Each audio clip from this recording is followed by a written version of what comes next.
पिंकी, जो कि अपने माता पिता की इकलौती बेटी थी और उसके पापा का शहर में बहुत बड़ा बिजनेस था, उन्हें किसी भी चीज की कोई कमी नहीं थी। एक दिन पिंकी अपने पिताजी के साथ उनके दफ्तर में घूमने गई थी और आज ही पिंकी का जन्मदिन भी था। तभी दफ्तर का चपरासी पिंकी के पिताजी के पास आया और बोला, साहब, आपसे एक लड़का मिलना चाहता है। साहब ने कहा, उसे अंदर भेज दो। और कुछ ही देर में मैले कुचैले कपड़ों में एक पतला दुबला लड़का अंदर आया। साहब ने उससे पूछा, बोलो, तुम क्या चाहते हो? साहब, मेरा नाम राजू है।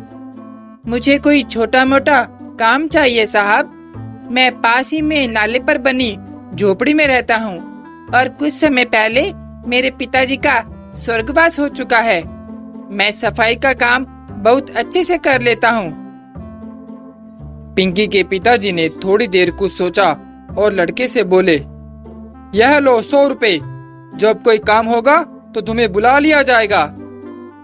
लड़के ने कहा, साहब, मुझे भीख नहीं चाहिए, काम चाहिए।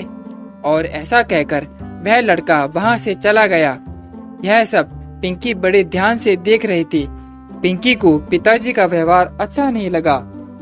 अब शाम हो चुकी थी और घर पर पिंकी का बर्थडे केक सामने बड़ी सी एक मेज पर पड़ा था।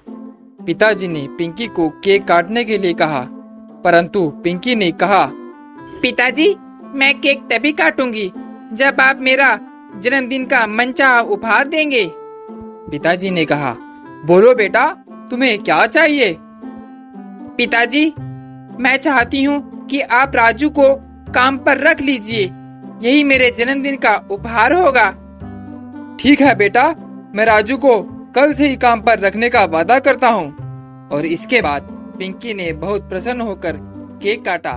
तो कहानी से हमें यह सीख मिलती है कि हमें सदैव जरूरतमंद की मदद करनी चाहिए।